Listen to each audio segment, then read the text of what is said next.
امام دین آج تو خلاف توقع، کیا چہرے پر مسکراہٹ ہے؟ ڈاکٹر صاحب آج مسکرانے کی وجہ ہے ایک خاص۔ اچھا، میں آج بس پہ بیٹھ کر نہیں یہاں آپ تک پہنچا۔ اچھا، بھائی پھیرو سے آپ آ رہے ہیں؟ بھائی پھیرو سے آ رہا ہوں یا جہاں سے بھی، آج جبکہ میں جی، فیصل آباد سے آ رہا ہوں۔ آج اب فیصل آباد سے آ رہے ہیں؟ ہاں جی، اچھا تو وہ ٹرین وہاں سے چلتی ہے باؤ ٹرین۔ اچھا، نہیں فیصل آباد سے سیالکوٹ سے؟ نہیں باؤ ٹرین جو ہے نا وہ تو ادھر سے بھی چلتی ہے، کہاں سے؟ فیصل آباد سے، اور فیصل آباد واپس بھی جاتی ہے۔ اچھا، اس میں سارے جو دفتری باؤ ہوتے ہیں نا وہ بیٹھ کے آتے ہیں، اچھا لاہور روز آتے ہیں اور روز جاتے ہیں۔ اچھا، میں نے سنا تھا گجرانوالہ سے اور ادھر سے باؤ ٹرین آتی ہے۔ ڈاکٹر صاحب آپ چاہتے ہیں کہ میں آپ کو یقین دلانے کے لیے کوئی بھاری چیز اٹھا لوں پھر اس کی قسم کھاؤں میں؟ میں اپنے علم میں اضافہ کرنا چاہ رہا ہوں۔ مجھے آپ کیوں اتنا عالم فاضل سمجھتے ہیں؟ میری ہڈیوں پر جو بیتتی ہے جی میں وہ بیان کرتا ہوں۔ ضرور، ارشاد۔ تو میرے ساتھ ہی ٹرین میں بیٹھ گئے ایک ماسٹر صاحب۔ اچھا ماسٹر وہ نہیں، وہ جو کپڑے سیتے ہیں، جی، تعلیمی یہ بچوں کو جو استاد جی چھوٹے بچوں کو جو پڑھاتے ہیں، تو وہ مجھے ایسے ہی پوچھنے لگے، کہنے لگے آپ روزانہ یہاں سے جاتے ہیں؟ میں نے کہا نہیں، میں آج آیا ہوا تھا فیصل آباد، میں رہتا تو بھائی پھیرو ہوں، جس کو اب کیا کہتے ہیں اس کو؟ پھول نگر۔ پھول نگر۔ جی، تو کہیں گے تو ادھر پھر آپ واپس اب پھول نگر جائیں گے؟ ہاں میں نے کہا جی ہاں میں چلا جاؤں گا، لیکن جاتے جاتے میں ایک کام کر کے جاؤں گا لاہور میں۔ اچھا میرے ایک دوست ہیں ڈاکٹر صاحب۔ اچھا، کہیں گے آپ کے دوست ڈاکٹر صاحب؟ میں نے کہا وہ اچھے انسان ہیں، اور جو اچھا انسان ہوتا ہے نا جی، وہ آپ کا دوسرے دوست ہے؟ انسان کا دوست ہو۔ واہ، کیا بات کہی امام دین آپ نے۔ اس کے لیے دونوں کا انسان ہونا ضروری ہے۔ بے شک۔ تو باتیں ہوتی رہیں، ادھر کی ادھر کی ادھر کی ادھر کی، چاروں طرف کی باتیں ہوتی۔ اوپر کی رہ گئی؟ وہ تو جب اچھا، بلاوا آئے گا پھر ہی ہوگی، اور وہ ہم نہیں کریں گے، وہ لوگ ہی کریں گے۔ تو ڈاکٹر صاحب وہ مجھے کہنے لگے کہ آپ کیا رائے رکھتے ہیں، یہ جو معاشرہ ہمارا ہو گیا ہے کہ ہم میں خامیاں بڑی پیدا ہو گئی ہیں، ہم یہ رشوت لیتے ہیں، یہ ناجائز کمائی کی طرف ہر بندہ جو ہے اس کے پیچھے دوڑ رہا ہے، وہ یہ نہیں دیکھتا کہ اس کا حساب دینا پڑے گا۔ جھوٹ بولتے ہیں، جھوٹ بولتے ہیں، ہر کام میں 2 نمبری کرتے ہیں۔ بالکل بالکل بالکل۔ تو کہیں گے میں آپ کو ایک بات بتاتا ہوں، ایک تھے منصنف۔ کون؟ منصنف، مصنف؟ اچھا جو لکھاری ہوتے جی جی، مصنف۔ ہیں۔ میں نے کہا میں اردو میں بتا دوں منصنف آپ کو۔ اچھا، ایک منصف بھی ہوتا ہے، یہ بھی کہیں؟ وہ تو انصاف کرنے والا جی، ہوتا ہے نا ایک جی۔ مصنف ہوتے ہیں۔ وہ نون کو میں ذرا بعد میں پڑھ رہا ہوں۔ اچھا تو وہ جو لکھاری صاحب تھے، جی، وہ ان کا نام تھا منٹو۔ منٹو؟ پورا نام کیا تھا ان کا؟ سعادت حسن منٹو۔ یہ سنا، بڑے بے باک قسم کے لکھاری تھے، بہت اچھے، بہت اچھے۔ ان کی جو تحریر ہے آپ دیکھیں، کیا بات ہے، ان پہ مقدمے بھی ہوئے۔ بہت کچھ ہوا۔ اچھا، بہرحال سچ لکھتے تھے کہتے وہ جو معاشرے میں دیکھتے تھے، ان کی آنکھ بڑی زوردار تھی، وہ جو دیکھتے تھے وہی لکھتے تھے۔ سچ کڑوا تو لگتا ہے، ہاں جی ہاں جی ہاں جی ہاں جی۔ تو وہ لیکن برداشت کرنا مشکل بہت ہاں ہوتا جی، ہے۔ تو وہ کہیں گے منٹو صاحب جو تھے، وہ جب 1947 تھا تو وہ بمبئی سے اچھا بذریعہ بحری جہاز کے ادھر اپنے وطن آئے، تو بحری جہاز صرف کرانچی تک جاتا تھا۔ کراچی؟ جی کرانچی۔ جی جی جی۔ ڈاکٹر صاحب ایک تو میری املا آپ ٹھیک کراتے رہتے ہیں۔ امام دین، صرف آپ کی املا صحیح نہیں ہوتی، بلکہ جو دیکھنے والے ہیں نا، ہاں، وہ بھی جو کراچی کہتے ہیں وہ بھی کراچی کہتے ہیں۔ نہیں میں یہ کہہ رہا ہوں کہ جو دیکھنے والے ہیں وہ صرف مجھے ہی دیکھ رہے ہیں کہ میرا جو املا، اچھا املا تو میں نے غلط بول دیا، اچھا آپ یہ کہہ سکتے ہیں کہ میرا تلفظ ٹھیک نہیں، جی، تلفظ، یہ بات صحیح ہے، تلفظ ٹھیک نہیں۔ تلفظ صحیح، بہت اچھی بات ہے۔ تو وہ کہنے لگے کہ جی وہ پھر میں یہ سوچا جب کراچی ہم پہنچے تو وہاں سے ہمیں جو کوئی ہمارے عزیز رشتہ دار لینے آئے ہوئے تھے وہ میری فیملی کو اپنے گھر لے گئے، اور میں نے ان سے اجازت مانگی، میں نے کہا میں ذرا ایک کام کر کے آتا ہوں۔ یعنی یہ کہانی ہے سعادت حسن منٹو کی؟ جی جی۔ تو وہ کہنے لگے کہ میں سیدھا ان سے اجازت لے کے تو ریلوے اسٹیشن پہنچ گیا۔ اچھا، کراچی کے؟ ہاں جی۔ ٹھیک ہے۔ میں یہ چاہتا تھا کہ کسی طرح میرے پر لگ جائیں، میں اڑ کے لاہور پہنچ جاؤں، کیونکہ وہ بنیادی طور پر لاہور سے گئے ہوئے تھے اور ان کا دل جو تھا وہ لاہور میں ہی دھڑکتا تھا۔ ادبی شہر ہے، ادب کا گہوارہ تھا لاہور، ثقافت کا گہوارہ۔ تو وہ کہنے گے میں نے جا کے وہ ٹکٹ باؤ جو تھا اس کو میں نے کہا کہ ایک ٹکٹ دے دیں فیملی کے لیے، اچھا، اتنے اس کے افراد ہیں۔ تو کہنے گا وہ مجھے دیکھتا رہا، اور اس کے بعد اس نے کہا کہ ٹکٹ تو آئندہ 15 دن تک نہیں ہے۔ میں نے پوچھا کیوں؟ کہنے گا جی بکنگ ہی اتنی ہو گئی ہے کہ میں 15 دن تک ٹکٹ دے ہی نہیں سکتا۔ بکنگ ہو گئی تھی؟ اچھا، ہاں جی ہاں۔ تو کہنے گا میرے دماغ میں ایک بات آئی، میں نے سوچا یہ کلرک ٹائپ آدمی ہے، اس کو میں 10-20 روپے دوں گا اس زمانے کے؟ ہاں جی ہاں جی، بہت بڑی اماؤنٹ تھی۔ تو ہمارا مسئلہ حل ہو جائے گا۔ ٹھیک ہے۔ کہنے گا میں نے دائیں بائیں آگے پیچھے نظر مار کے اس کو کہا کہ میں آپ کو خوش کر دوں گا۔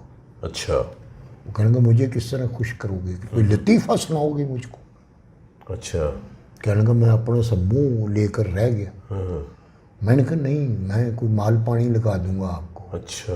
وہ کہنے گا آپ تو شکل سے مجھے خاصے سمجھدار اور شریف آدمی لگتے ہیں، آپ کیا سمجھتے ہیں کہ اللہ تعالیٰ نے اور قائد اعظم کی محنتوں نے علامہ اقبال کے خواب کو عملی صورت میں پیش کر دیا ہے؟ واہ واہ واہ۔ اس ملک کو حاصل کرنے کے لیے ہم نے بڑی قربانیاں دی ہیں، تو میں آپ سے رشوت لے کر مال پانی لے کر اپنا کالا منہ خدا کو دکھاؤں گا؟ واہ امام دین واہ، کیا بات کہی آپ نے۔ تو وہ کہنے کہ میں رائٹر قلم کا کھلاڑی تو میں تھا، میں شرمندہ ہی ہو گیا۔ میں نے کہا اچھا ٹھیک ہے، 15 دن بعد کی ٹکٹ دے دیں ہم۔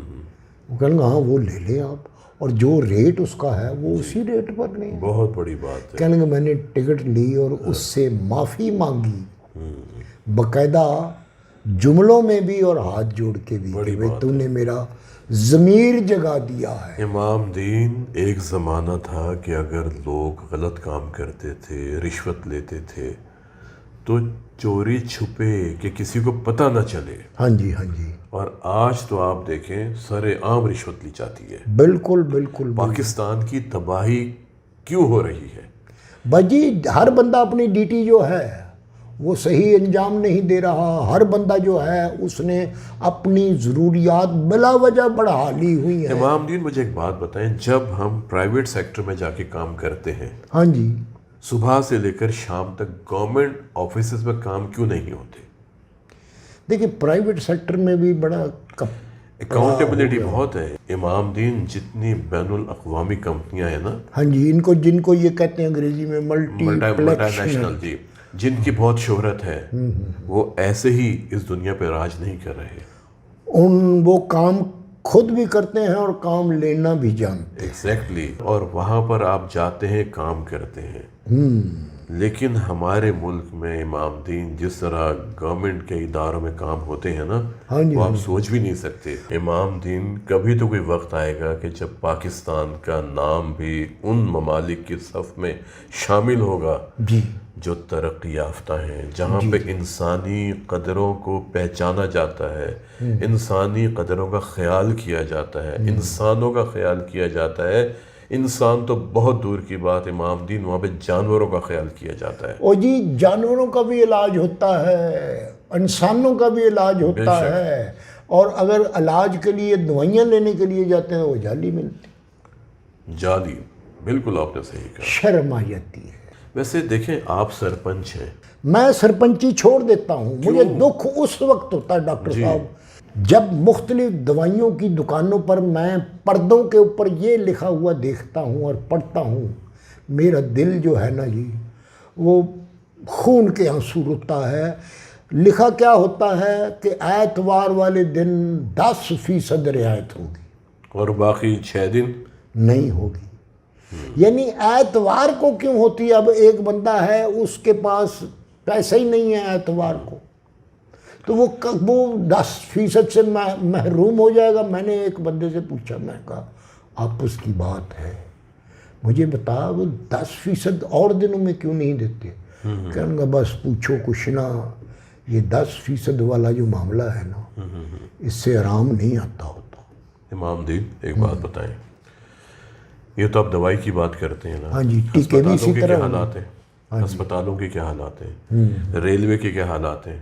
ہماری قومی air line Pakistan international air lines, یاد ہے امارات ایئر لائن ہے، انہوں نے ان کے ساتھ کولیبریٹ کیا تھا۔ اس کے جو ڈرائیور تھے نا جی جہازوں کے ہمارے والے، جی جی جی، میرا خیال ہے مجھ کو مڑ کے اسکولے داخل ہو جانا چاہیے کہ ڈرائیور میں کہہ رہا ہوں، آپ کہہ رہے ہیں پائلٹ ہوتے ہیں۔ امام دین جہاز کا جو ڈرائیور ہوتا ہے اسے پائلٹ کہا جاتا ہے۔ نہیں، میں تو شروع میں جو ایئرپورٹ ہوتا تھا نا جی، اس کو بھی جہازوں کا بس کا اڈا کہتا تھا۔